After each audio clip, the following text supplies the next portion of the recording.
বন্ধুরা মিলে চলে যাচ্ছি বসন্ত বিলাসে। দেখা পেলাম ঈদ উপলক্ষে ছোটখাটো গানের কনসার্ট এবং 10% সার্ভিস চার্জ অ্যাড করে ডিনার করলাম। আসসালামু আলাইকুম everyone, it's me boy Adnan Sami and welcome back to Adnan 2.0। আবারও তৈরি হয়েছি তোমাদের সাথে আমার একটি নতুন ব্লগ ভিডিও শেয়ার করতে, ব্লগ 7।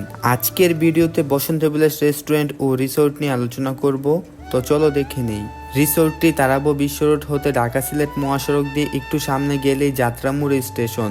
এখান থেকে কোনো অটো বা রিক্সাকে বললেই বসন্ত বিলাসে পৌঁছে দিবে। আর আমার এখান থেকে যাওয়া খুবই সহজ। বুলতা গাউসিয়া থেকে কোনো সিএনজি বা অটোকে বললেই তারা ওইখানে নিয়ে যাবে। তো যাই হোক, আমিও ফার্স্টে গাউসিয়া যাব, তারপর বন্ধুরা আসলেই রওনা দিব। কিন্তু এখানে একজন একটু লেট করছে, তো ফাইনালি সিএনজিতে উঠে পড়লাম।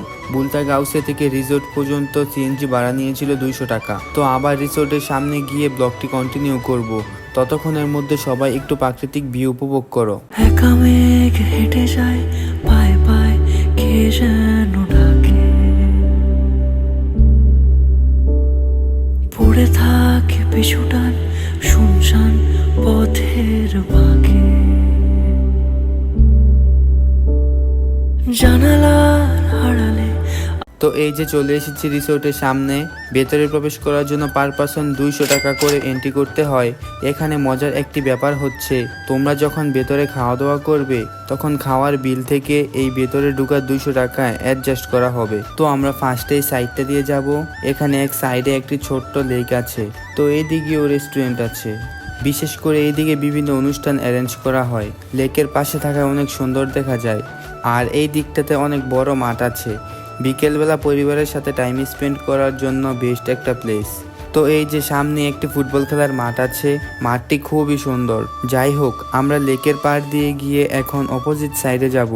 এখান দিয়ে ভেতরে ঢুকলে দেখতে পাবে বড় করে বসন্ত বিলাস লেখা আছে এবং সেই জায়গাটিতেই সবাই ছবি তোলার জন্য ব্যস্ত। তারপর ভেতরে ঢুকলে দেখতে পাবে রিসোর্টের রেস্টুরেন্টগুলো এবং এই দিকে ঈদ উপলক্ষে ছোটখাটো একটি গানের কনসার্টের আয়োজন করা হয়েছে।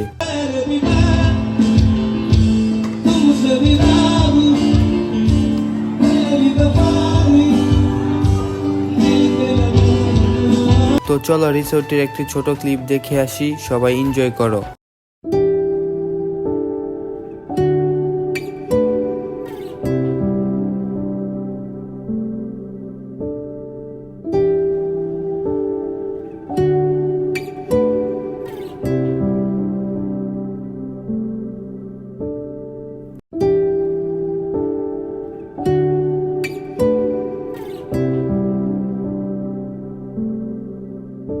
এখন আমরা রেস্টুরেন্টের মধ্যে যাব। এইদিকে খোলামেলা পরিবেশের মধ্যে সবাই বসে আছে, একটি টেবিলও খালি নেই। এরপর ভিতরে যাওয়ার পর দেখলাম অনেক গরম এবং এই দিকটাতেও টেবিল তেমন খালি ছিল না। তো এই যে এই সাইডে একটি রেস্টুরেন্ট আছে, যেটাতে 10% সার্ভিস চার্জ অ্যাড করে খাওয়া দাওয়া করতে হয়, কারণ এটাতে এসি ছিল। 2টা ফ্লোর ছিল। আমরা সেকেন্ড ফ্লোরে জায়গা পাইনি বলে ফার্স্ট ফ্লোরে এসে বসি। তারপর খাবার অর্ডার করলাম। খাবারের দামটা তুলনামূলক একটু বেশিই ছিল। এরপর খাবারের জন্য অপেক্ষা করি। অনেক সময়ই লেগেছিল খাবার সার্ভ করতে। তো এই যে অনেকক্ষণ অপেক্ষা করার পর খাবার দিল। খাওয়া শেষ করে আবার ব্লগটি কন্টিনিউ করছি। A few moments later. তো আমরা খাওয়া দাওয়া শেষ করে আর ওইখানে বেশি লেট করিনি। রাতের বেলা রিসোর্টটি আরো বেশি সুন্দর লাগে। এরপর আমরা রিসোর্ট থেকে বের হয়ে আসি এবং এই দিকটা থেকে অটো বা সিএনজি নিয়ে আবার আগের মতোই চলে যাব।